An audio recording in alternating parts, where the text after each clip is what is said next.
Although we are still a little more than a month away from our official Dattitude prediction for the Saints season, it's never too early to dust off the crystal ball and let our guests dive into what they see for the upcoming campaign. And when you're talking to Fletcher Mackel, of course we're going to throw in the Pelicans as lagniappe. What you got Wednesday is raring to go, and so is the Dattitude podcast. Press the button, Derry.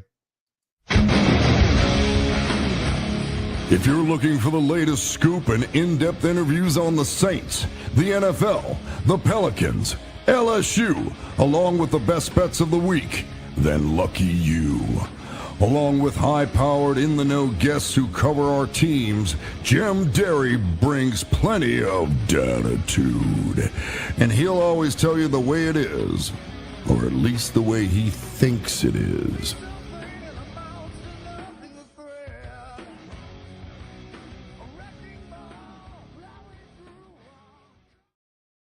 Where you at, Dattitude family? Have you boarded up the windows yet? Come on, man. What is this? A category 0.3? I don't know. I know this. Not nice to mess with Mother Nature, so sorry, Mama. We know what happens when I do that.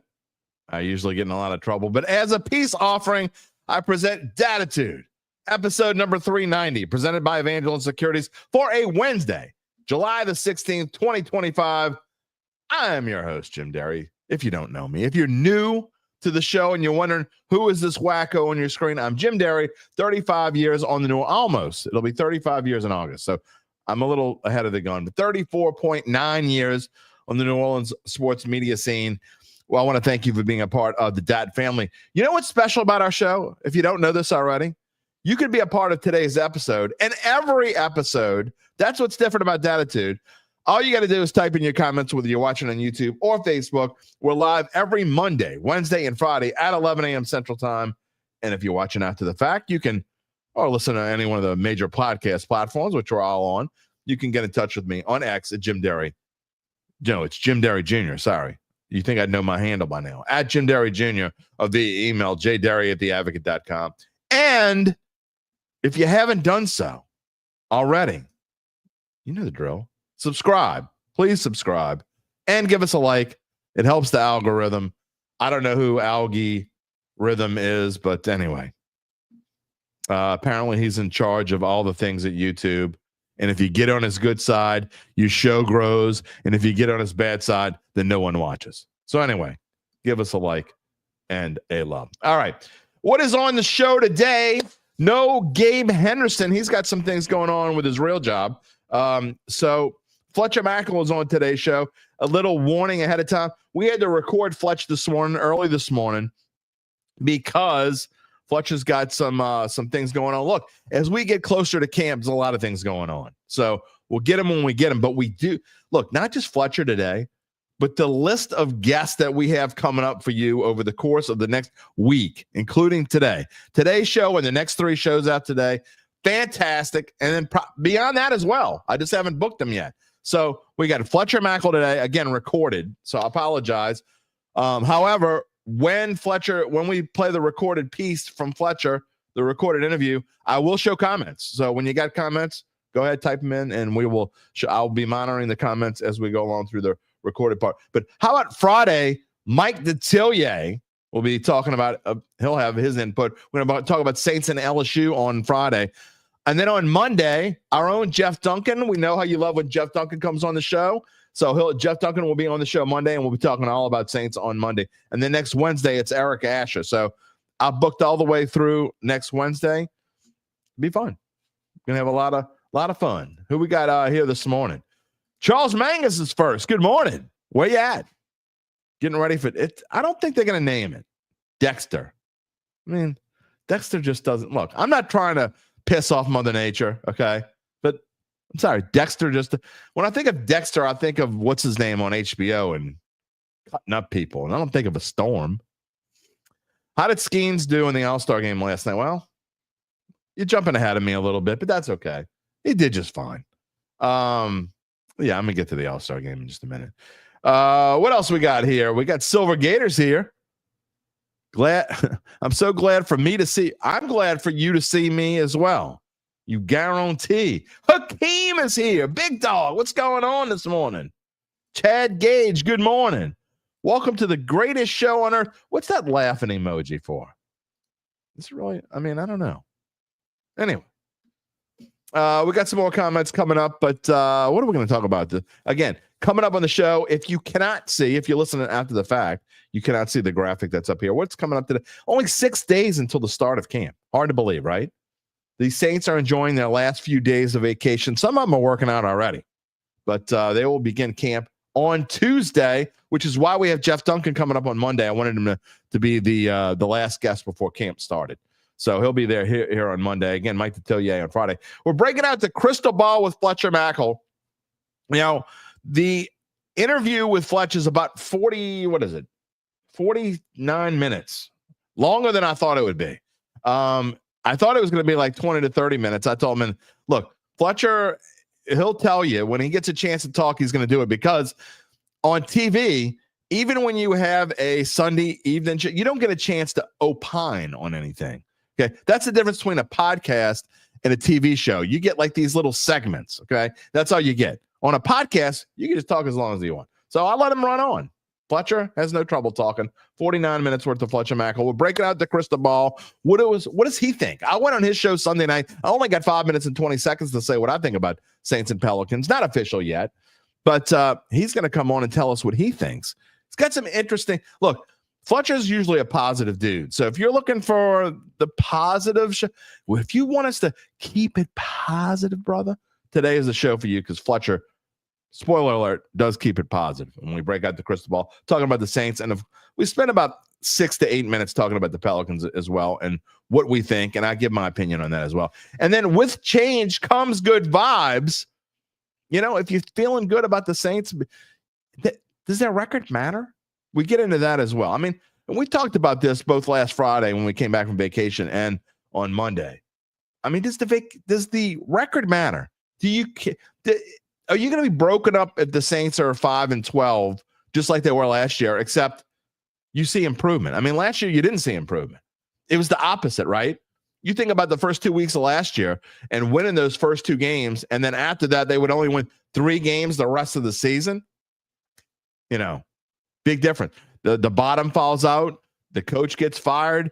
Your quarterback is gone. Now, most of you are happy about both of those things, but I think 5-12 this year, depending on how it goes. When do you get those 5 wins? What does the team look like in week 1? What does the team look like in week 18? To me, that's what matters. That's what we talk about with Fletcher coming up. All right, some more comments this morning. Nola, I know you mean Jim. You know, saying now, I know you did it on accident. For those of you new to the show, I've never heard me say this. One of my big, and I have a list of pet peeves. When you get to be my age, the pet peeves grow. But when people call me Jerry, and I shouldn't say this because now you're all going to call me Jerry, but you get Jim, you get Derry, you put them together, I guess you get Jerry. And when people, not so much anymore because I have grown to let it go a little bit. But when people would email me and they would start off with Jerry, most of the time I wouldn't even respond. But anyway, you heard me on WWL yesterday. I appreciate that. And I know you mean Jim, right? Yes, I was on Mike Detillier's show yesterday. We were talking about LSU. We had a lot of fun. I love going on a show. And so it's funny because that's how this whole thing works with the guest. You ask someone to come on your show, and generally they say, yeah, I'll come on your show. And then a couple minutes later, they say, oh, by the way, can you come on my show? That's what usually, or vice versa. Somebody will ask me to come on their show. Oh, yeah, great. That's what happened with Fletcher, actually. He asked me to come on the show. I'm like, okay, yeah. Oh, by the way, will you come on mine? Okay, yeah, sure. That's how it works. I'm glad you asked, Nola, man. I look like I'm losing weight. Thank you for asking. You usually when you go on vacay, you eat whatever you want. And I did kind of eat what I want, but I've been trying to change my lifestyle. Most of you know, the regulars all know that I had a New Year's resolution that I'm behind a little bit, but my New Year's resolution was to average a pound of weight loss a week for 52 weeks. So it didn't really matter how I do it. I just need to lose 52 pounds, basically, from January 1st to December 31st. I'll just tell you this. I'm not currently on track, but I did hit a major milestone during vacay. And I have lost some weight. I appreciate it. I've lost about 15 pounds since the beginning of the year. And most of it has been the last month or so. Month and a half, maybe. So thanks for asking. Earl's Picks. What's up? Gala Stretchings. You love this. Well, we love you. Thank you for being here. Nathan, how's everyone doing? We're doing just great. Silver Gator is trying to bring us down. We said we're going to keep it positive today. Silver Gator says the Pels are perpetual losers. Well, I don't think so. I mean, before last year, they had 3 winning seasons in a row, got better every year. They had 49 wins a couple seasons ago. I wouldn't necessarily call that perpetual losers. It's a little harsh. David Ducas here. Let's go. Who dat? We dat. Charles Mangus trying to keep it positive. He is keeping it positive. All right. We're going to get some more comments in a little bit. I'll tell you about what's coming on the next few shows. Again, Fletcher Mackel coming on. We're going to put it on in about 8 minutes, put it on about 11:20. In all seriousness, I joke about this storm, but what are y'all doing? You know, I looked at it this morning. It looks like it's going to bring a lot of rain. So what scares me about making fun of it is we could end up getting dumped on. I mean, it's not going to be a wind event, as our friends tell us. I was watching Zach Fradella this morning on Fox 8. I've been monitoring Chris Franklin and all of our at WWL and our friends at WDSU. Everybody, I've been trying to watch them all to get an idea of what's going on here. Hopefully, it's just a rain event. So we'll see. I hope it doesn't affect us from coming on the air on Friday. Again, that would stink if Mike Detillier is not able to come on Friday because something's going on. But right now, it looks like tomorrow is going to be the worst day. So what are y'all doing to prepare? Tell me in the comments if are you taking this storm seriously? Okay. It's interesting that this storm's coming through, and then right after it's over, Saints starting training camp. Maybe that's a good stop. Wash it away. Wash all the bad away. Get us excited about training camp starting on Tuesday. Lastly, before we start the show, All-Star game. Did you watch the All-Star game? I told you Monday, haven't really watched it in 7-8 years. I got to confess, I did watch most of last night's game. That's what happens when there's nothing else on TV. And then you watch it and it ends in a tie. Oh, wait, it's not. It's going to end in a tie. Oh, no, we're going to have this stupid thing called a swing off. Now, I was like, what the hell is a swing off? And then I got to say, as I try to be more flexible as I get older and not a stubborn old man, I liked it. I like this swing off thing. It was actually pretty cool. Now, I don't like that it goes down in the record books as a tie just because it showed the All-Star game's kind of crap. But did y'all like it? Did you watch it? I don't know. I think that I got to say, I think it's pretty interesting, and I did enjoy it. Maybe that's the way I hate the way they do extra innings now. I mean, dare I say, maybe it's something they think about doing in the future. A swing off in a real game. I don't know. UBN says he still misses Schwarby. How could you not, man? How could you not? Silver Gators like playoffs. Playoffs are a possibility for the Pelicans. I'm sure I don't think they're possible for the Saints, but I think absolutely for the Pelicans. Again, we're going to get into their odds. I've got all the odds. They're all coming up on the screen. You will see the odds for the Saints, and you see the odds for the Pelicans on both of our slides coming up. All right, before we get to Fletcher and the rest of the show, let me tell you about our friends at Evangeline Securities. Of course, they're a company that can help you decide if it's the right time to sell your family-run or privately held business. And just as importantly, they can help figure out what that business is worth. That's you or someone you know, someone near and dear to your heart. It's time to reach out to Evangeline's founding and managing partners, Nick Braden and Ron Hemel. They will start by scheduling a complimentary valuation from their offices either on Poydras Street or in Lafayette. And from there, you will be well informed to begin to make the decision on if you want to proceed, maybe the decision of your life. They'll even do it during this Cat 0.3 storm that's coming because That's how they roll. We'll fill you in more later in the show, but in the meantime, you can check them out at www.evangelinesecurities.com. I do have one more thing, NFL related, before we get to Fletcher Mackel. We'll talk about the Saints. Did you see that the Broncos signed cornerback Jahdae Barron? So there is only one first rounder left. Only one first rounder left, and it's actually making a pretty big news around the NFL. Now, maybe it's because there's nothing else to talk about. But edge rusher Shamar Stewart, who was the 17th pick of the draft, is the last first rounder to not sign a contract.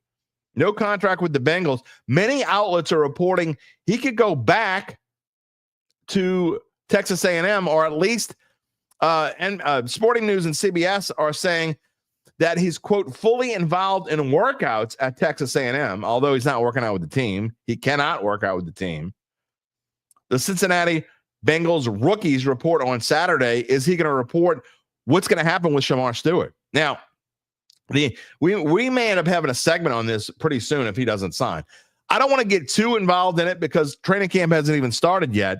So it's not the huge deal that it might be a couple weeks from now if he still hasn't signed. But NCAA rules currently state that Stewart or anyone else, once they get drafted, they can't go back and play. But could that be challenged in this era of the NIL? And I could tell you, the way the NCAA has relented on a lot of things, I don't think it's out of the question that if he decides he wants to go back to Texas A&M, what is there to say that he doesn't have a challenge in the court, and the court comes up with some injunction and says, again, this is all speculation.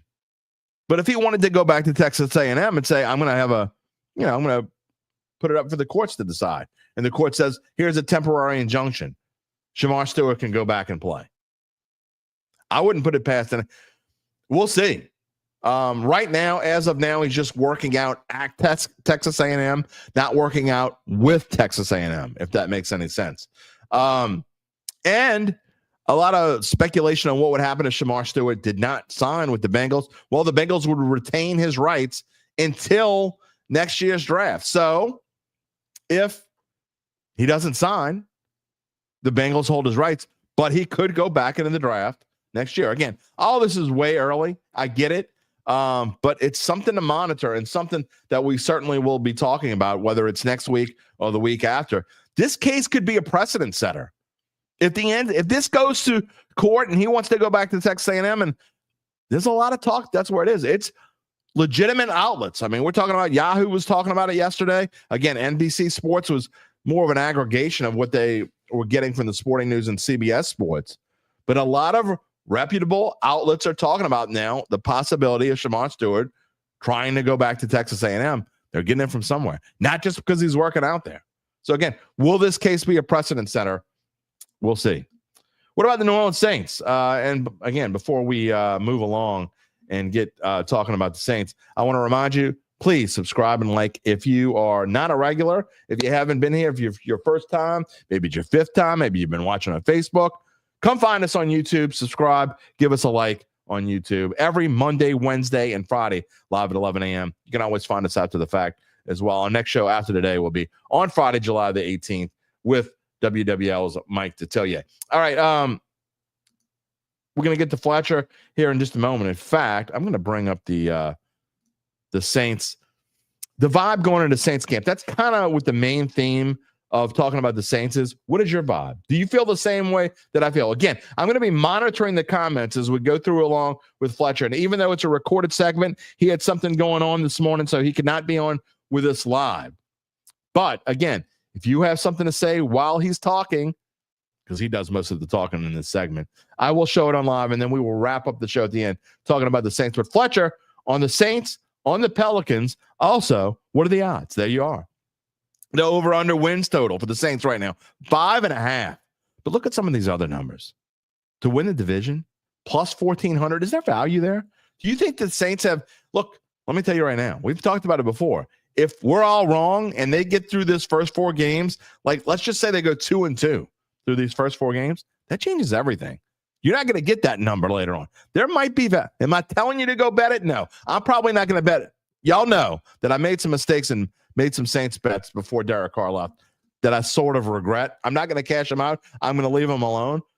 But, I mean, You're not going to bet on the Saints to win the Super Bowl. You're not going to bet on the Saints to win the NFC. I'm just showing what they are. But to win the division, plus 1,400, Saints 14-1 to win the division? I don't know. Before we get to Fletcher real quick, Charles says if a college baseball player gets drafted and doesn't sign, he can go back to college. Why is it not the same for the NFL? I don't know. I don't know the answer to that because the rules are different with football. Doesn't make any sense. But I will tell you, I've loosened up my theory on how this all works now. And with this NIL, it's a game changer. And I think if it goes to court again, I think the NCAA is probably going to relent. Earl's picks, if he actually did that and went back to college, watch nobody draft his butt until late. I don't know, man. I don't know. We'll see. All right, time to get to Fletcher. Again, this segment, it's actually cut up into two parts. Hopefully you won't notice where the two parts are. But it's 49 minutes and 16 seconds talking to Fletcher Mackel, mostly about the Saints. We do get into the Pelicans about a half an hour in and then come back to the Saints. And when we're done with Fletch, I'll come back, give my thoughts before we wrap up the show. Fletcher Mackel here in the Dattitude Podcast. Dattitude Podcast this Wednesday morning here with Fletcher Mackel. Oh, yeah, by the way, it's brought to you by Evangeline Securities. We thank Evangeline Securities for that. Fletcher, what is going on in this Wednesday morning? I would assume a lot. You know, we've had some time off. We talked about, I went on your show last week. We had a little vacation, and now it's time to get back to reality. We'll wake up in February and wonder where it all went. You're right.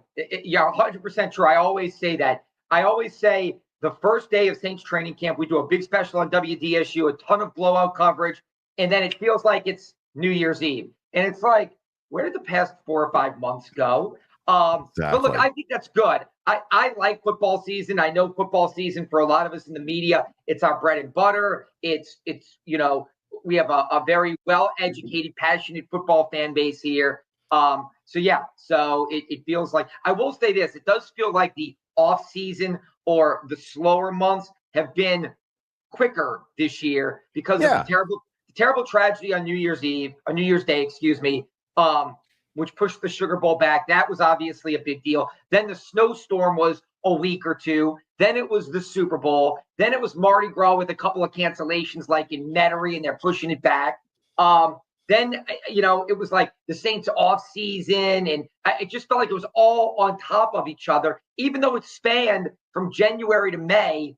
Zurich Classic, the whole deal. It just felt like, man, oh man, is it May already? And then May gets here, and then LSU baseball took up a whole month. It was sub-regional, super regional, 2 weeks in Omaha, then a celebration. I was like, I'm sorry, where did the month of June go? So, yeah. Today, a possible tropical, today and tomorrow and Friday, a possible tropical depression here at the end of July. So, middle of July.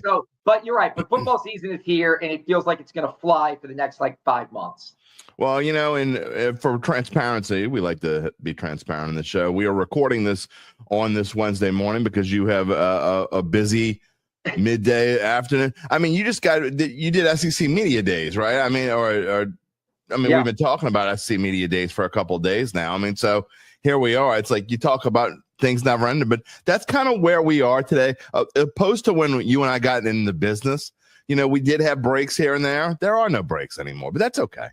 No, it's good. Look, people's consumption of sports media is never ending. And because of social media, it's nonstop. You and I are about the same age. We grew up where you put the 10 o'clock news on, you got your paper in the morning. That's right. You waited until after school or after work to see the evening news. And that's where you got a lot of your information. Now it's nonstop all day, 24/7. And even these leagues have done a good job of keeping interest up. I mean, look, in the NFL, this offseason was crazy. Where is Russell Wilson going to go? Where is Aaron Rodgers going to go? Are the Saints going to sign a veteran quarterback? What's happening with Derek Carr? It's never ending. And I think it's good for the leagues and the interest in the leagues. Same with the NBA. I mean, the finals barely ended, and we're talking about where is Durant going to get traded to and who's going to go where. And so you're right. There is no slow time in any way, shape, or form for what we do. But I did just get back. Yes, I was at SEC Football Media Days, and I just got back last night. And then this week we've got UFC at the arena. That's right. Yeah. We had some interviews last night with Dustin Poirier. And then so here's the thing. I I don't know who I'll be giving a kidney to, but at some point I will owe somebody in my parent company a kidney because they were nice enough to give me the opportunity to go to Paris to cover the Olympics, which was like maybe the greatest professional experience I've ever had. On top of like the Saints winning the Super Bowl, we get to cover some cool stuff. But 23 days in Paris covering the Olympics was like, the greatest thing I've ever done professionally. And I thought that was a one and done, but I found out that I am now going to Milan. I saw that. Yeah, for the Winter Olympics. So I've got to do some Zooms today. That's why I apologize.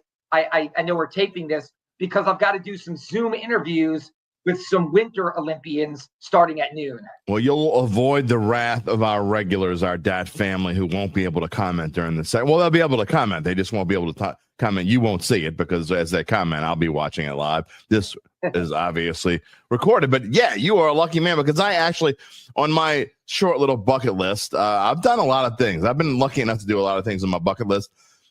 Italy and Ireland are absolutely on my bucket list. Nothing against Paris, nothing against France. In fact, I'm more French than anything else, but I would love to go to Ireland and I would love to go to Italy, and you're going to Milan for the Olympics. So yeah, no, and I'll say this, look, if Paris is not on your bucket list, put it on your bucket list. Like I tell everybody, I sounded like you. Like I'd always heard about Paris. We know about Paris, one of the greatest cities in the world. You see the pictures. You feel like you've been there because it's so like present with the beautiful photography and you've seen movies and trust me, like I tell everybody, it may be the greatest city in the world. Like, walking around, public transportation, food, culture, weather, like I'm not kidding. Like and so I'm excited about Milan, although I do know it's obviously going to be cold since it's the Winter Olympics and up in northern Italy by Switzerland and all. So, so I'm excited about that. The funny thing is when we had the Summer Olympics, the people that I go with, we had Summer Olympians. We had Kristen Nuss and Taryn Cloth. I practically embedded with them for a little while. We had Sha'Carri Richardson. They wanted to know who are your athletes that you're interested in, that you have a connection to, and we're going to try, because I'm there to cover it for like the family of my parent company and then all the NBCs around the country, which there are 200 different television markets from Bozeman, Montana to New York City. So they said, cover like your athletes. So I got a chance to be there with some of the athletes when they had great moments. The funny, look, Mondo Duplantis, I was covering him when he set the world record, and the next day at the Team Sweden house. At the Winter Olympics, they go, earmark your Olympians. And I was like, I'm going to make it really easy. 0. Like it's, look at the weather I'm in right now is we have these Zoom calls, like I don't have anybody that you send me wherever you want. You give me anything to cover. I have no one that I need to earmark. Yeah, it's not like Summer Olympics. Winter Olympics, 0. That's pretty, well, we may not have a lot of winning anything except maybe LSU. I don't know. Well, you talked about social media. You know what? I'm going to ask you the same question to start off here that I've asked. You'll be the third guest in a row. I think I just may make it a thing for the next couple of weeks. So I'm going to get your opinion, and I think I know your opinion already, but I'm going to get your opinion on the Saints' new helmets. And, it's been kind of a mixed bag. I've been out there saying I'd much rather the black helmets. I get that it's different, and I'm going to guess that you, and I don't know, I never asked you, but I'm going to guess that you really like these. I do. And let me say this. I don't like them where I say I hated the black and I love these. I really like them both. I don't know if I say they're the greatest helmets I've ever seen, full stop, that's it. But I do like them. I like the gold face masks, I think are interesting. I like the white look. But look, I agree with you. I like the black helmets. I like the little subtle fleur-de-lis on the black helmets. I really thought that was a great look in 2022. Simple, subtle, elegant. I was all for the black. But look, they wore them twice in 2022, including the London game on the double doink loss against Minnesota. Yeah. They went 0-2 in 2022. They wore them once in 23 and lost. They wore them once last year against Kansas City and got whooped. So I think it's, hey, we need to do a try something else. But not just something else. Not like a tweak, not just the gold face mask on the black, like 180. Like everybody does that. Like when you've got like the Saints, you've got the young defensive coordinator, he failed. Let's go to the young offensive coordinator. Like you do the polar opposite of what didn't work. I think that is true. That's a great point. So that's why we did the black, we went all black. So now we're going to go a little bit more snappy and poppy and out there and make these jump. And even if everybody doesn't love them because they're not kind of, like I do think with Gail Benson and some of the leadership out there, the look, I'm not talking about everything else, but the look of the Pelicans, the look of the Saints. And look, the Saints should never change their uniforms. The Saints are one of only, I think, 5 or 6 teams in the entire league that have had the same color scheme and look since day one. Like the helmets have been the same. I mean, gray face masks because they didn't have black face masks back in the day. But the helmet itself, the gold with the fleur-de-lis, has never changed. The look has never changed. I do think the Saints believe in like that look. And even with the Pelicans, like the Crescent City uniforms are the worst uniforms in the NBA. They're just awful. They're janky. But here's the thing. But they're simple and they're subtle. And I think that they like that out there. I think that their mindset is lean more traditional, safe, conservative when it comes to look, so to say. So this was a step for them to do a helmet like this. And I do think it's going to go well with the Color Rush uniforms now. Well, speaking of that, we're going to find out the alternate uniform for this year. I think it's July 22nd when camp starts. We're going to find out what the alternate uniform is. And you were kind of talking about it on social media. By the way, here, if you didn't know this already, Jim Derry here with Fletcher Mackel of WDSU-TV sports anchor here on this Wednesday morning. But you were talking about on social media about how the new, it's going to be the old, really, the old jerseys. Which old jersey are they going to wear?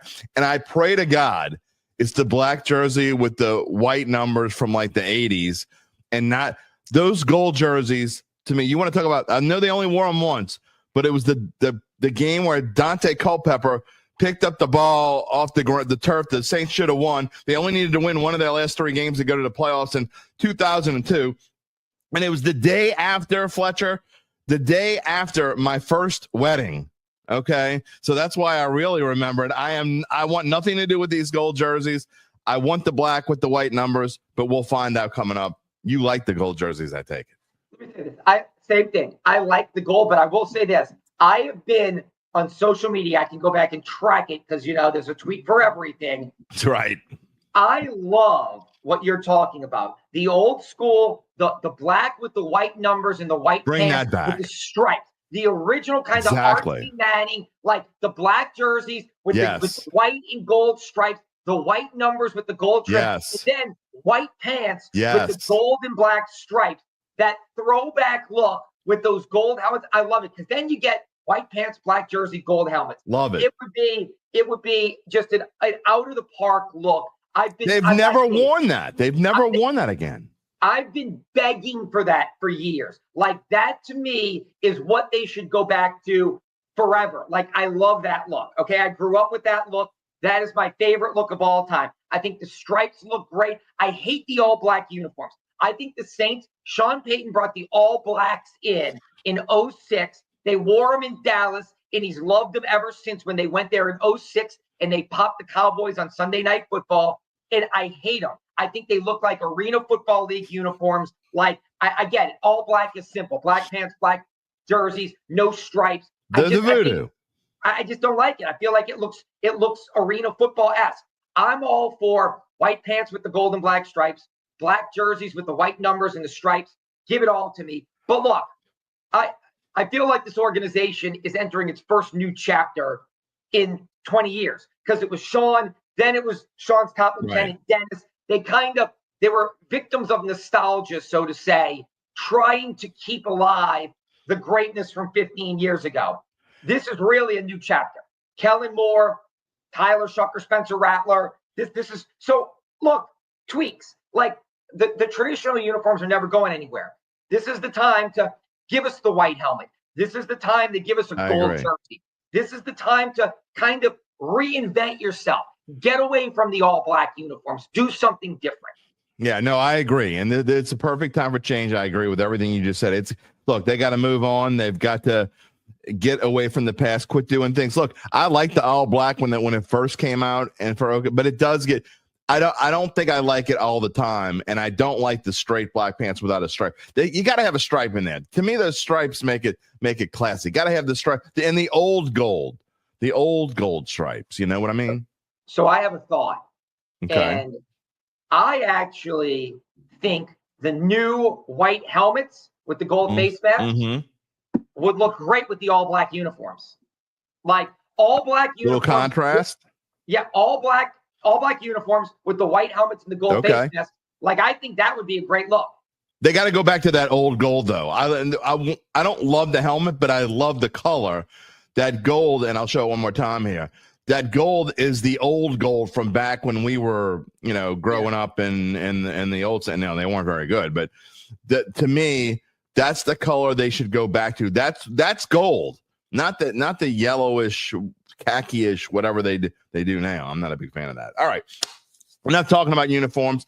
Last week on your show on Game On Sunday night, you brought me on, and I was honored to be on the show. But we talked about odds and where the Saints go, and I want to expand on that a little bit. And one thing about a podcast is we can talk a little bit longer than we talk on TV. But if we look at some of the Saints odds, and this is as of this morning on DraftKings, which is kind of what we've been using here. Over/under win total 5.5. It's even money if you want to take the over. So it's leaning ever so slightly to the under. I got to put the glasses on. I hear you. I completely hear you. The only reason why is because I only need my glasses for the other way. But if you talk about wins over and ever so slightly leaning toward the under, you can get them at plus 1,400 to win the division. This has kept going up since the end of last season. It started out at plus 1,000. When Carr was gone, it crept up a little bit. It's all the way up to plus 1,400. No one is betting anything on the Saints to win the NFC. Now, nobody thinks it's going to happen, but remember when Sean Payton came in, the Saints went to the NFC Championship game and lost to the Bears, but it's plus 14,000. You can put $10 on the Saints to win the NFC. If they were to win it, you'd get $1,400 in return, and then to win the Super Bowl, a pipe dream, but who knows? Super Bowl 60, plus 35,000. Fletcher, these odds are saying that the odds makers just don't believe very much in these New Orleans Saints. No, and you and I talked about it last week when you came on our program. And look, why should they? I mean, look, they're coming off their worst season in 20 years.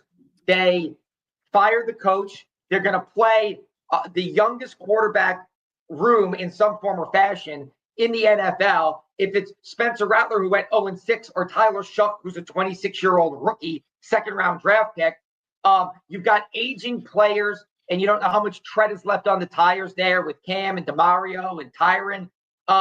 And you've got a lot of question marks. So, yeah, I mean, look, you and I talked about it. 5.5 seems fair. Now, again, I remember going back to 2006, and everybody said they were coming off a 3-13 Katrina season. Drew Brees couldn't even pick up a football. It was like, well, we got Reggie. And then, like, I don't know, like, maybe if they get to 6 or 7 wins, that's a monster step forward. And they go 10-6. Brees is the runner-up for MVP. They're electric offense, and they're in the NFC Championship game. The Commanders last year, coming off like 4 wins, no one thought they were going to be any good, true. Especially in the division with the Eagles and even the Cowboys. There were some people even talking themselves into the Giants, and the Commanders just steamroll people, and Jaden Daniels is the runaway rookie of the year. I guess there's a world where Tyler Shough is mind-blowing in Kellen Moore's system. The O-line is galvanized now that they've deciphered the Rosetta Stone there. And these veterans still have like one great burst left in them, and they pull through. I will say this though, is I think Tampa is the class of the division because they've won it since Brady's final season. Right. And so I think it's 4 or 5 straight years now, going back to Brady's final 2 and then the 3 with Baker. And while they haven't been world beaters like awesome, where you go, boy, they're a 12 or 13 win team, they're clearly the best in this awful division. Right. I have a little problem where I think everybody's putting Atlanta and Carolina so far above the Saints. Like, I like Michael Penix, but I don't know if he's going to be good. Like, I still like Bryce Young, but I have no idea if he's going to be any good. So I think those three teams are a lot closer than people out there are giving them credit for. And so I don't think the Saints are going to win the division or go to the playoffs, but I wouldn't hate an over bet at 6 or 7 wins, because I just think, like, I get 5.5, and I think that's fair. I would probably bet the over. And, you know, as I said on your show Sunday night, I mean, the one thing I would normally, I agree. I think you're getting value on that over number, but here's why that over number scares me, and I probably won't bet it either way. So it's not like I'm going to go out and bet the under, because I'm not going to bet the under. I've actually already made bets on the Saints before Derek Carr announced his retirement, so I'm just going to have to eat that money. It wasn't a whole lot in the grand scheme of things anyway. But what scares me about this team, and you talk about the young quarterbacks and why I think this team is different than 2006, is you had a veteran quarterback in 2006. Now, we didn't think Drew Brees was going to turn into Drew Brees. We thought he would be good, but no one could have even dreamed he was going to be that good. But this team with a young quarterback, 2 young quarterbacks, going into what they're going into with those first 4 games we talked about, at home against Arizona, at home against San Francisco, on the road against Seattle, on the road against Buffalo, those 4 games, if they were to start 0-4, that just puts an onus, a hole that I just don't know that this team with 2 young quarterbacks could climb out of.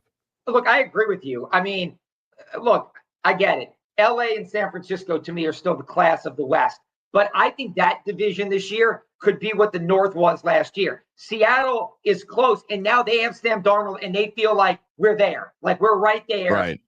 And I still think McVay's maybe the best coach next to Andy Reid in the NFL. So, look, the Rams with Stafford and what they do, I think they're great.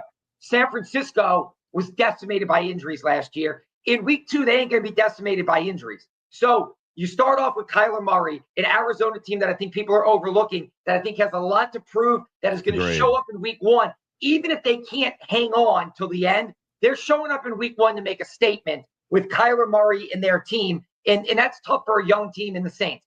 Then San Francisco on the revenge tour. In week 2, they're not going to be decimated. And then you're right. It's the hardest road trip in the NFL. The schedule makers kind of screwed the Saints by sending them to Seattle in week 3, in Buffalo in week 4. Yeah.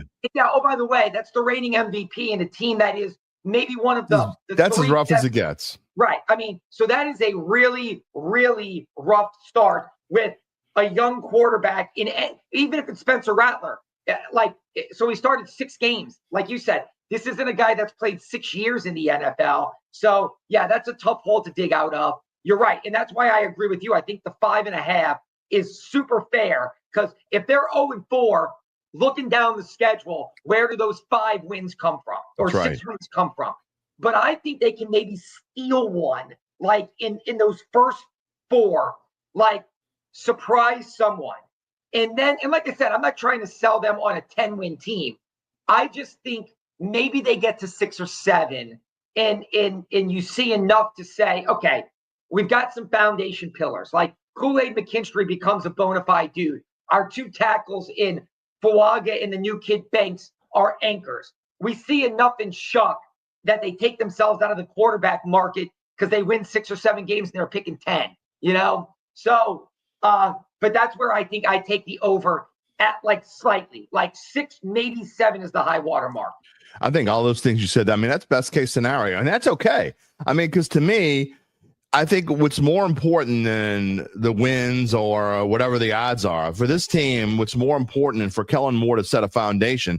I love what they're doing in the trenches, especially on the offensive side. I think on the defensive end, they're going to get there. And to me, you got to build the trenches first, and then you worry about what's after that. But if Tyler Shough or Spencer Rattler turns out to be the quarterback of the future, and you don't have to put yourself in the quarterback stakes again in 2026 and wonder whether you're going to have a chance at Arch Manning or Garrett Nussmeier or whoever the quarterback that you may get, then you're in really great shape. You just want to see improvement, Fletcher, from week 1 to week 18. If you see improvement and the fan base feels pretty good about what the direction this team is going at, then that means I think you've had a successful season.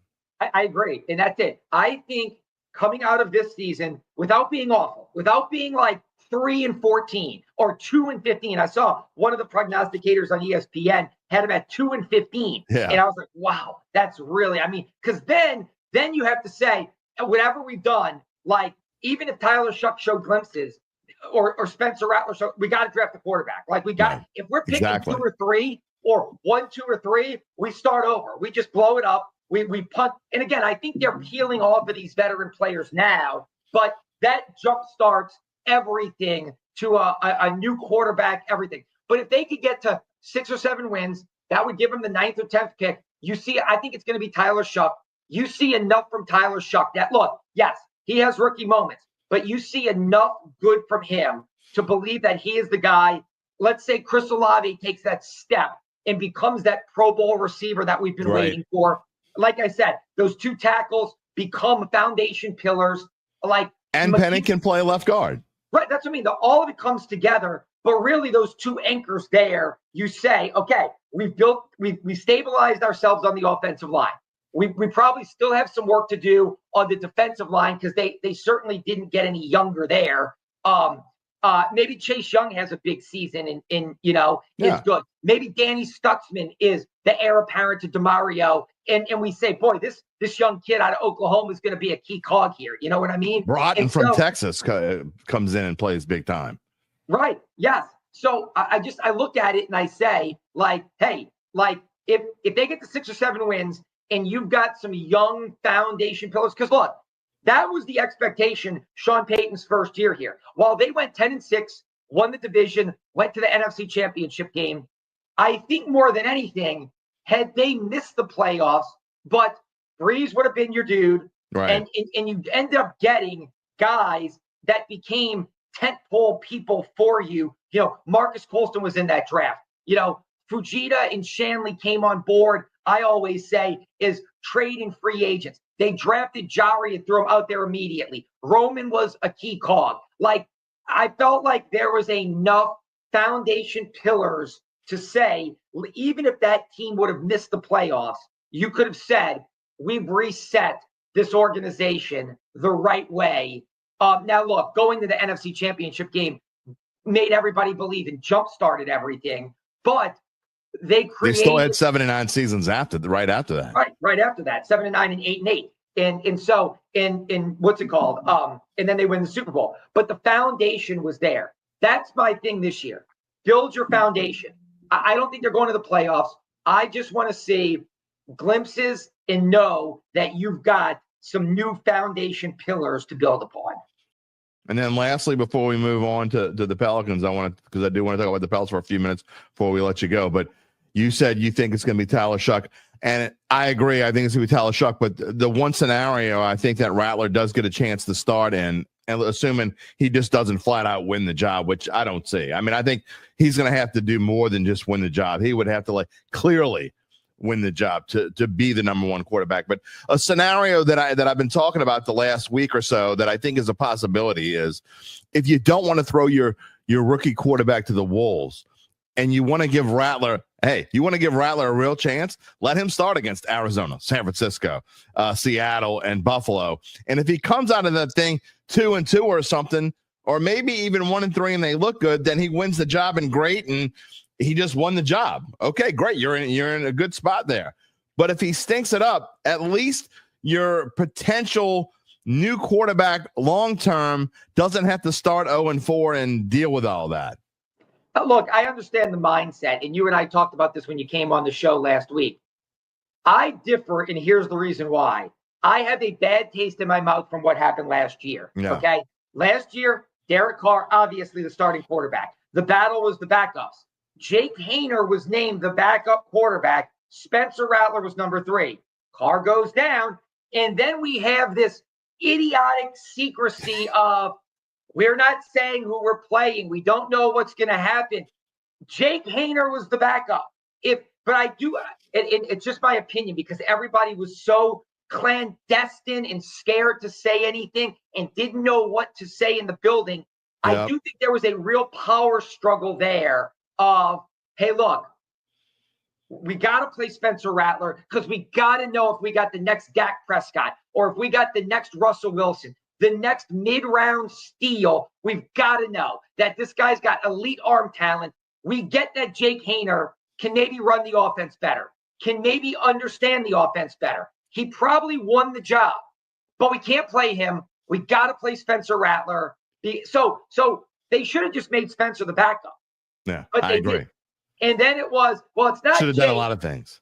It's right. It's not Jake, it's Spencer.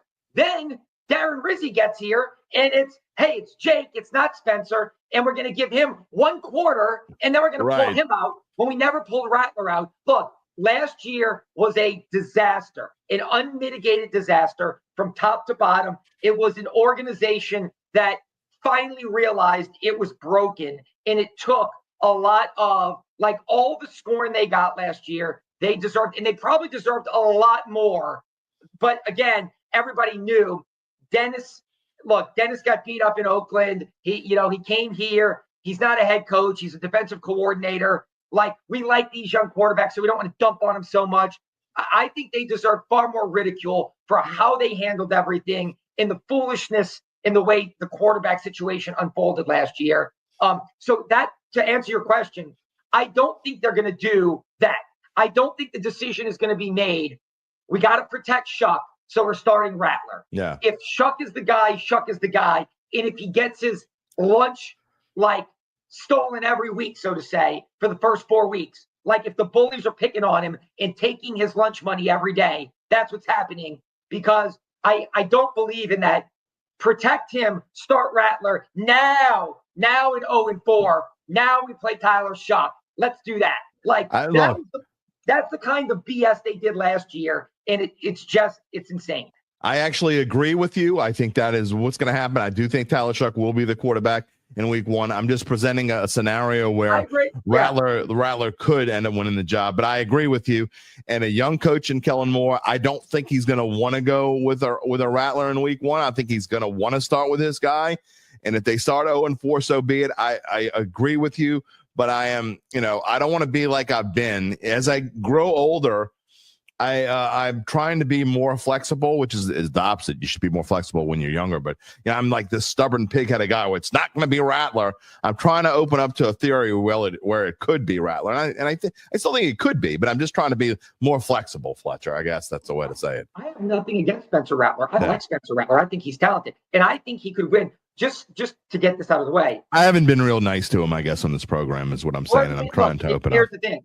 I don't like the people who anoint him up. We got our dude. No, we don't. No, we don't. He did nothing to say he's the dude. Like, if he would have gone 3-3 and lifted those backups to wins, I would say he's the dude. Right. But he went 0-6, and I get it. The offensive line was banged up. He didn't have his receivers. I get it. They were still awful. Like, awful. Besides, like, a quarter against Tampa. Dick's team awful. Right. But, like, 1 quarter against the Bucs and 1 fantastic finish against the Commanders. Right. Like, that was it. The other 4.5 games, like, were just awful. Yeah. So, but I'll say this. I agree with you. I think it's an open competition. I think, though, if everything is equal and they are close, it is going to be the guy that this coaching staff drafted 40th overall. That Spencer Rattler is going to have. If they're here, he's got to be here. Like, he's got to be so eye test better that it's just we're idiots if we don't play this guy in week 1. And I don't know if Shough is going to fall that flat and Rattler is going to excel that much. Look, I went to all the OTA practices and then all the mini camp practices. The first OTA, people were gushing. Oh, Spencer Rattler, he did. He looked quicker and more veteran even after 1 year than Shough. But then in week 2, Shough throws 2 dimes down the field that were beautiful. So it was a very back and forth equal competition. When things are said and done, I think it's going to be equal, and I think it's going to be Tyler Shough. Yeah, I agree. And look, I just think, like you say, I know the Saints haven't, the past few years, haven't necessarily used common sense, but we're going to use common sense with a new coach, a new regime, new everything here. Common sense tells you it's going to be Tyler Shough because the new coach went out of his way to draft him higher than he probably should have been not probably, almost certainly higher than he should have been drafted at number 40. Probably would have still been there at number 70 is my guess and my opinion, but whatever. That's a whole different story. you went out and got your guy, you're going to start your guy over the last dude's guy, and the last dude's guy was drafted in the 5th round. It doesn't make any sense. All right, before we let you go, all right, we do have to talk. And look, I got my old Bayou Bets mug here this morning, so we are talking some numbers. And since we're talking numbers about the Saints, you and I talked about numbers for the Pels.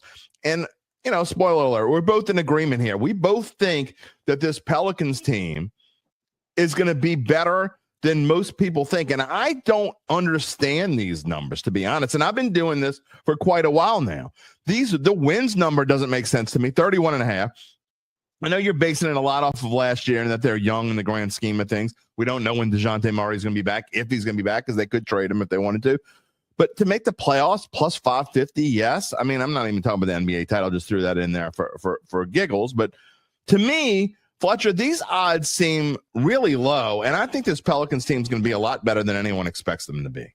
I agree. I agree 100%. Look, 2 years ago, they won 49 games. And they probably should have been clear. Look, there was a point in that season when the Dallas Mavericks and the Pelicans crossed paths with 2 weeks to go in the season. Right. It was 2 weeks to go in the season. Going in the opposite direction.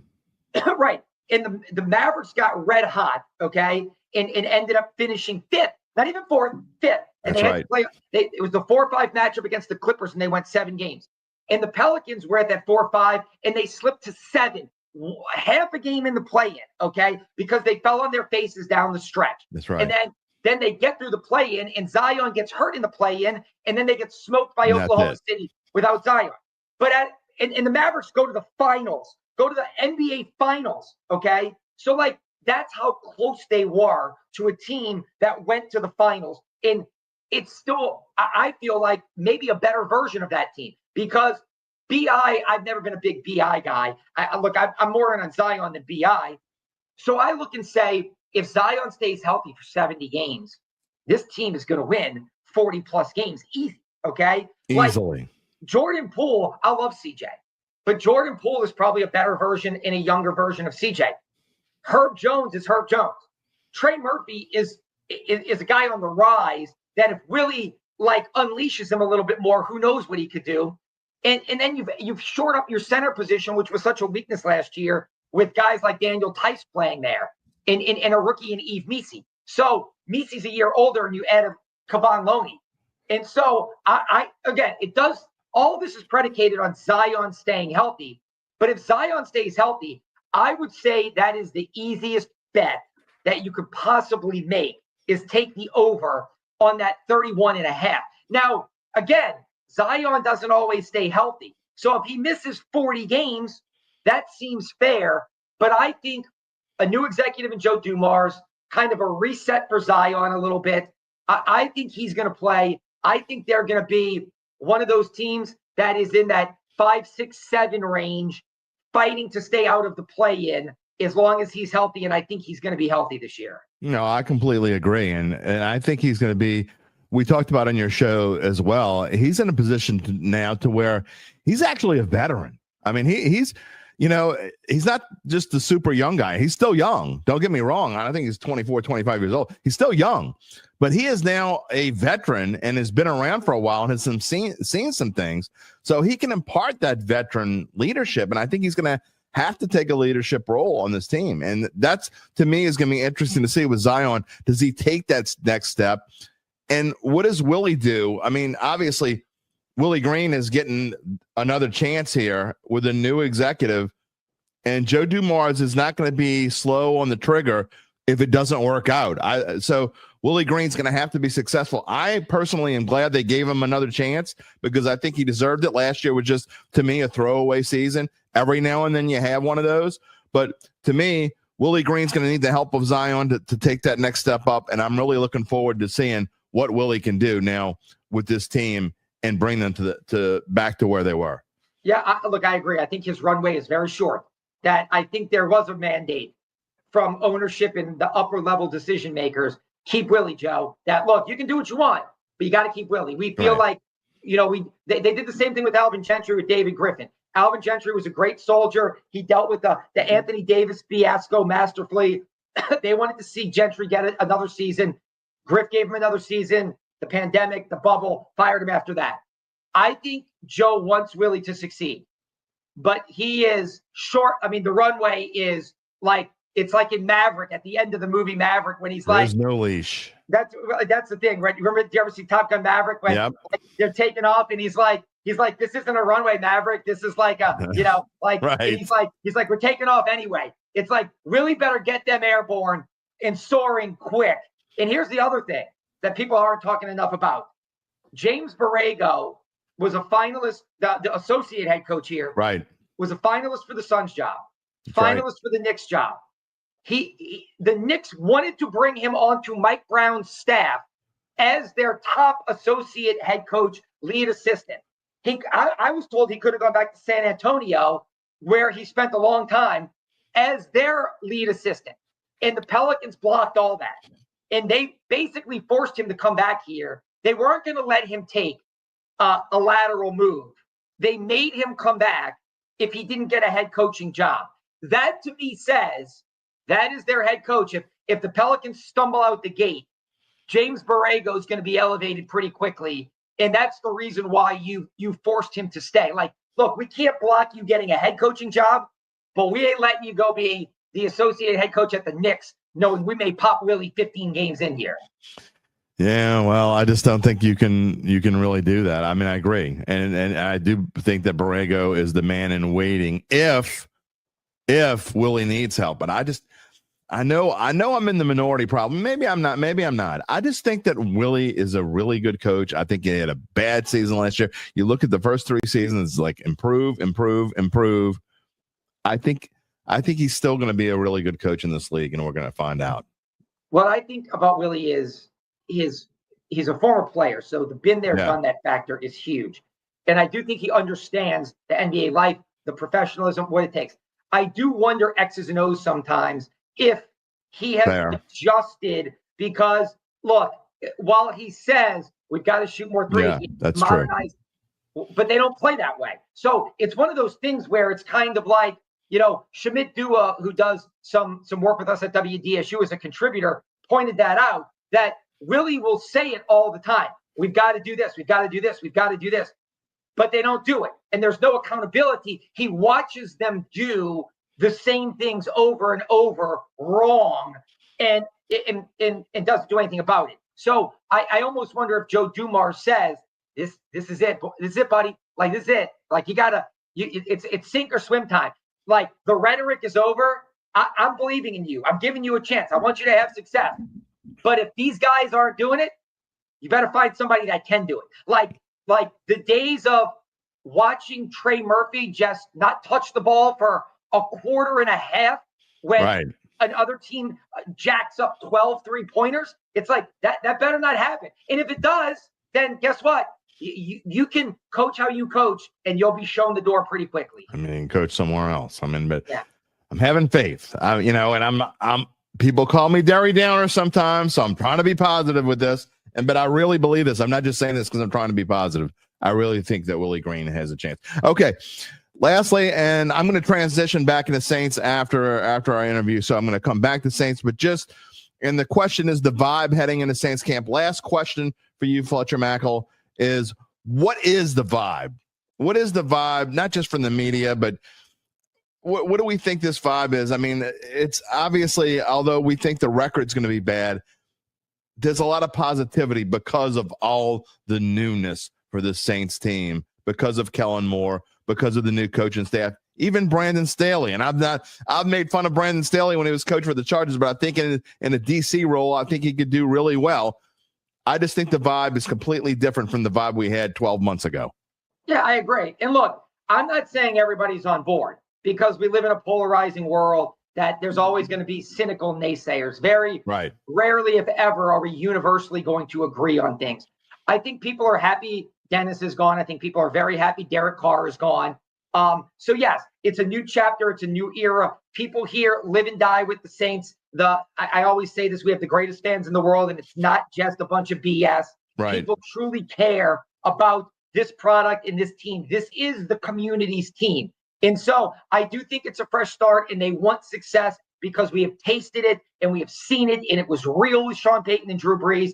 So I think people are always hoping, like, universally optimistic, but kind of guarded optimism, because I said it when we started. We have a very well-educated football fan base. My mom watches the games and yells at the offensive linemen who jump off sides, like we do. We just have people who get it and understand it and know it at a level that is deeper than maybe people in LA that just, is that a pointer? How do you score this? And so, but I do think they know it's a rookie quarterback, and that doesn't bode well.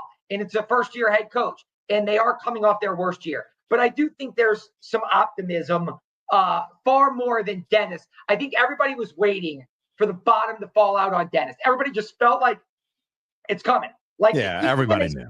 Even when they started 2-0, nobody really believed it. Nobody believed it. It was like, boy, that's awesome. But right. It was still kind of like this, like it's Carr. Like, have they played anybody good yet? You know what I mean? Like, it's like the Carolina Panthers and a Cowboys team that's teetering. Like, it just didn't feel real. So I would say just the fact that it's a new chapter has invigorated people. And it's, I think people are smart enough to know, though, that the optimism needs to have a cap on it. Just think of, I hate to use Jim Mora, shoulda, woulda, coulda, as Jim Mora is the 90-year-old Jim Mora who looks better than most of us look. It's incredible, but that's a whole different story. But not to use shoulda, woulda, coulda, but just think if they would have beaten Philadelphia, like they should have beaten Philadelphia. They went down there, Derek Carr led them to the drive, and then the next week against Atlanta had that game won. Just think if they started 4-0, we wouldn't be in the same spot right now. I don't know where we'd be, but we would not be in the same spot. No, I don't think anyone would have got their wish. Dennis Allen would probably still be here. Oh, look, let me say this. We can go back even further. And that's the thing about the NFL is it's amazing how one game, one moment, one series the ripple effects. Yes. Like I go back to Dennis's his second year with Carr. If they win the game, they're up 17 at Green Bay. They blow that game again. If they just hold on, or if Groupie's kick goes in, I think they make the playoffs that year with the division. They finished 9-8. I think they finish 10 in 7. And then look, Jacksonville, if they complete the comeback against Jacksonville, they go 11-6 with Carr in year one. In there, it didn't matter what they would have done last year. They would have written it all off. I agree wholeheartedly. And Carr would still be here, and Dennis would still be here. Carr would have got his surgery or whatever he needed to get. He wasn't going anywhere, and people wouldn't have hated him as much as they hated him. And so just getting to the playoffs, at 10-6 that first year would have ensured last year it didn't matter. Okay, it would have been written off, like Mickey said, injuries. Okay, then last year, you're right. If that Philly game was great in week 3. And then you're right, at Atlanta, I mean, at Paulson Adebo's penalty, it's like even if they're 4-0, if they're 3-1, like that's a much different. Dennis may not get fired. Like they may weather the storm and get through it and make a run at the end of the season. So again, you're right. But look, that's life in a like highly competitive, no excuses, like win now, pro sports league. It is what it is. Like it just is. Yeah, everything happened, I think, the way that it was supposed to happen in the long run. We, Saints fans really got what they wanted. They got their wish in the long run, and now we're going to see how it goes. And I'm actually kind of looking forward to this camp, but I don't have to be out there every day like you guys are going to have to be. I know Sharif probably enjoyed California last year because it was, it was 78 degrees instead of 94 or whatever. But, you guys will have to adjust this year. Sharif is going back to Irvine this year. So he okay. Sharif does not love New York and LA. He just says the traffic and the congestion. I know y'all went to Shough, and I love Sharif, but Sharif likes like Omaha in the World Series. He likes Tampa. He likes Charlotte. I'm like, dude, take him. Go nuts. But like New York, I love New York. It's like my favorite city. Like he doesn't like it because he doesn't like all the traffic and the hustle and the bustle and the people everywhere. And then LA, he always has hated the 405 and the traffic. But last year he went to Irvine and he loved it. So now he's going back to once you fly into LAX and you go down the 405 to Orange County, you're there. And I think that made him happy. So he's going to go back and bask in the beautiful weather of the OC. That's pretty funny. Okay, well, Fletcher, I appreciate you coming on, and I know you got some obligations again why we couldn't do the show live, but I certainly appreciate you coming on and doing a show with us and doing a recording. Hey, as we end this recording here, it's only an hour and a half till you'll actually be on, so it's pretty close to live. It is. And let me just say this. Thank you for the time, because my segment went 5 minutes. This one is now 49 minutes. So thank you for the additional 44 minutes of talk time. And it was supposed to be like 20 to 30, but we just talked and had fun, and it is what it is. Fletcher Mackel, enjoy camp, and I hope to have you on soon. We'll talk soon. Either way, I will see you before too long. Thank you so much for spending a Wednesday morning with me. All right, Jim. Thank you. Again, if you came on during the segment with Fletcher, it was recorded. We had to record it this morning because Fletcher had some other obligations. So some of you, you're probably wondering, I showed the comments and I'm not commenting back to you. Well, it's because it was a recorded segment. Now we're back live. Appreciate you sticking through. I see a lot of our regulars are here, and I got a couple more things to say this morning. I want to get into, and after I talk about my friends at Evangeline Securities, I want to get into odds, not just at DraftKings, because while the segment was on, I went and looked up odds at other places as well, and I want to look at them. But Callie, what you talking about here? This top fan thing is great. What am I missing? Am I missing something? The top fan?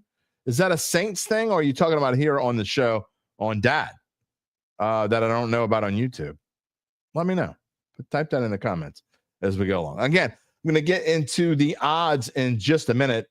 Before I do all that and talk about my friends at Evangeline Securities, reminder: subscribe if you're watching the show, and in fact, especially for those of you who watch these shows on a multiple basis, whatever. It's Wednesday. Usually I do this crap on Monday, but if you haven't subscribed yet, please do and give us a like. The old algorithm thing. Next show Friday, July 18th. This Friday coming up, Mike Detillier on Friday, Jeff Duncan on Monday, Eric Asher next Wednesday. So we got some good guests coming up. Before we finish the show, talking about the Saints and the odds and some more comments from you as we roll out. You got about 10 more minutes to get your comments in before we end the show today. We told you earlier we would let you know more about how Evangeline Securities can help you figure out what your family run or privately held business might be worth and whether it's time to sell. How do they do it? Oh, we thank you so much for asking. I mean, if you didn't ask, I probably would have told you anyway, but thank you for asking. After their complimentary valuation of your company, if you decide to proceed, native New Orleanians Nick Braden, Ron Hemelt, and the folks at Evangeline will begin an extensive auction process from among established private equity funds from around the world. And they'll maximize the return for the founder and his or her family. Evangeline Securities is the top producer on their platform. Don't just take it from me. Go check it out. There are very few companies like them in this area, and none with their dedication and success. They are fully licensed. They're ready to serve you, so get in touch with Nick and Ron about what's really important. It ain't Fletcher's hair. It ain't odds. What's going to happen? The Saints plus 1,400? Are they plus 1,100? Are they plus 1,800? What are they? None of that's important. You know what's really important? The rest of your life.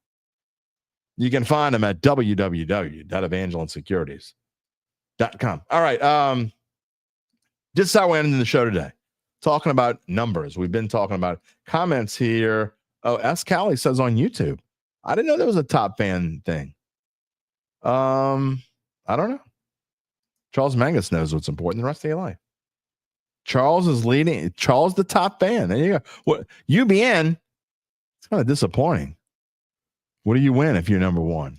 You'll have to wait and see. By the way, I'm working on some Dat merch. I haven't got it. I'm telling you. By the time the season starts, I think I'm going to have some Dat shirts. Might have some Dat mugs. Maybe with some Dat water. So I was drinking out of the Bayou Bets mug. I got to get Dat. Maybe I'll get a Dat coffee mug. Who knows? Anyway, we need some Dat merch. Y'all buy some merch? Callie says he'll buy some merch. So there you go. Please, merch. All right. I went and looked up Dat Spritzer. Yeah, I don't know about that. I went and looked up odds. These I've been using DraftKings. If somebody, we need to get a sponsor for the odds. We're the official odds partner of the Dattitude podcast. Don't have one yet. So I've been using DraftKings really for the sake of consistency. And you see them on the screen again, over under wins 5.5. That's pretty much standard everywhere. But to win the division, that's what I really want to talk about here this morning. And I didn't make a slide for this, but again, you see the win the division odds plus 1,400 for the Saints in the NFC South. Again, I think there's value there. I'm not telling you to run out and go bet on the Saints to win the division, but I think it's worth a few bucks to sprinkle a couple bucks on that, because 14-1, if they play this out 14 times, I think the Saints win the division once, maybe twice. I don't know. 14-1? It seems pretty high. So what are they in other places? Now, they range. There's a giant gap. There's a big difference at other places. Usually you don't find big differences like this, but that's why when we talk about odds, and again, we're going to have our Friday shows this season to be what the Thursday shows used to be. They're going to be not just a preview of whatever the Saints are playing, whoever the Saints are playing that week, and LSU for that matter, but they're also going to be our Pick'em show with UBN's going to come on there. And I haven't figured out exactly who our regular Friday guest is going to be, because Larry Holder, who was doing it last year, was the last 2 years or last year?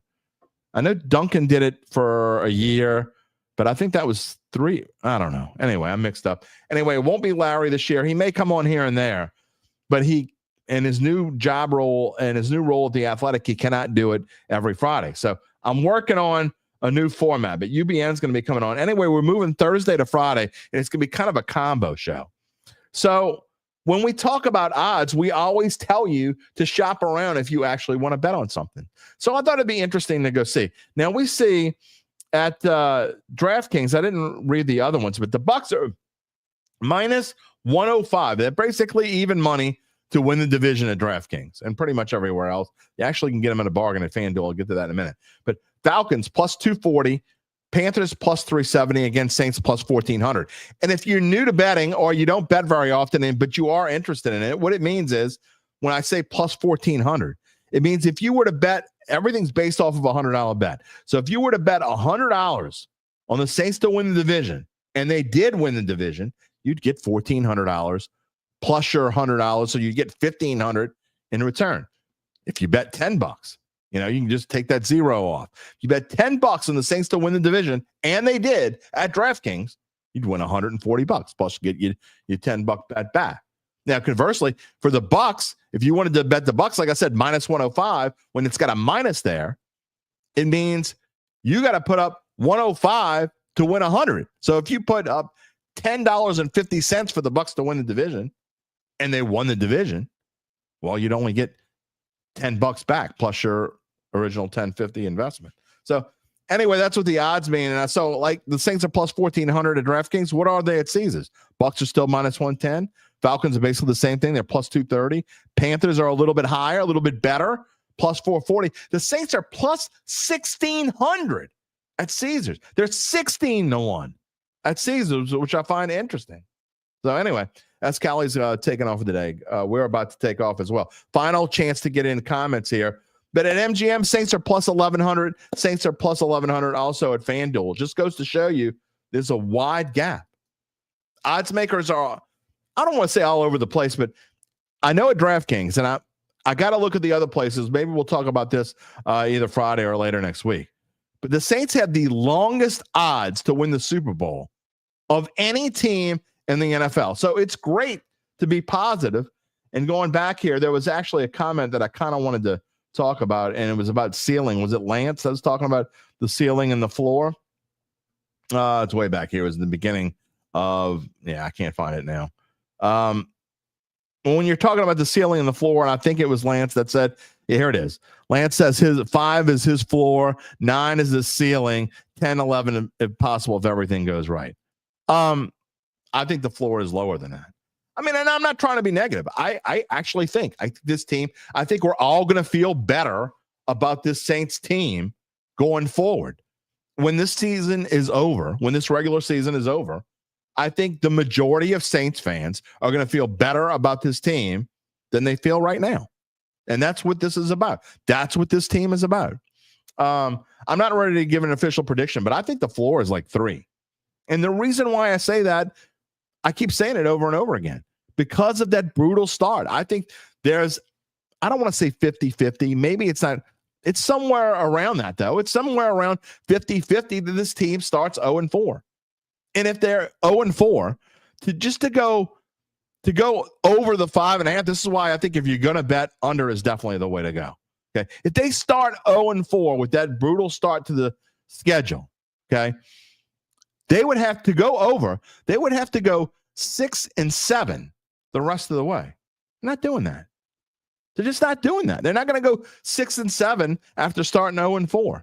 So that's why I think, and if you're going to bet the under, you got to do it now. I mean, if you're going to bet the over, you can wait. Probably get a better number. You might get 4.5. So anyway, we're going to talk about these things going forward over the next few weeks. Camp is important this year. This might be the most important camp that this team has had in a long time. And not just because of Tyler Shough versus Spencer Rattler, but a lot of things. And as much for Kellen Moore, I want to get a feel for what this team is going to do. I am actually, usually you watch preseason and you kind of care about preseason one way or the other. Yeah. I usually kind of care, but this year I'm going to be watching, man. I'll be watching preseason games probably more than once. It's really important. Chad Gage says floor is 3, ceiling is 5. Again, all is going to depend on the first 4 games. I think the floor is 3. I think the ceiling is 6, maybe 7. Okay. Even if they go 1-3 in those first 4 games. I mean, then to win 7 games, which is what Charles says, he still says 7, but to win 7 games, okay, if you go 1-3, you got to go 7-7. I don't see it. I don't see them going 7-7 over any stretch. I don't see it being possible. But hey, I've been wrong before. We have not made our official prediction. All right. We're going to end the show with this. And I want to, before we go, again, reminder to subscribe and like. But we got some great shows coming up. Mike Detillier. I know y'all love when Mike is on. We got our top 2 guests by far. As far as views goes, the top 2 views getters with this show is Mike Detillier and Jeff Duncan, and they're back-to-back. Friday is Mike, Monday is Jeff, and next Wednesday, we do pretty well when Eric's on. So we got some great guests coming up at Fletcher today. I want to thank Fletcher Mackel, and of course, I want to thank you. We cannot do this show without you. What is different about this show than other shows? Well, we let you talk to us, and we talk back live. We talk back live to you on this show. And I know that's why the regulars come back. So that's why you need to come back. Friday, July the 11th, live at 11 a.m. Central Time. We're live every Monday, Wednesday, and Friday. You can always find us after the fact. You can click the little bell. You'll receive notifications when we go on the air live if you don't remember. Also, you can find us wherever you get your podcasts, including Apple, Spotify, and many more. Always find a replay of the show on NOLA.com/sports. You can find me on bet.NOLA.com. You can find our insiders on NOLA.com/sports/Saints. And we joke a little bit about it is not nice to fool Mother Nature. We are watching this storm. We hope it doesn't turn into Dexter. We hope it comes in, goes, rain, do your thing, and get the hell out of here, right? That's what we hope. And we hope by Friday everything is over and done with, and we can just have fun with football. Charles Mangus, best show on podcast. Hey, man, I'm biased, but I kind of agree with you. Charles and everybody else, I thank y'all so much for being with us. Again, be safe during this storm. We hope it's all over when we see you on Friday, when Mike Detillier will join the show. You know what we always say when we go out, when we say bye, take it easy, my friends.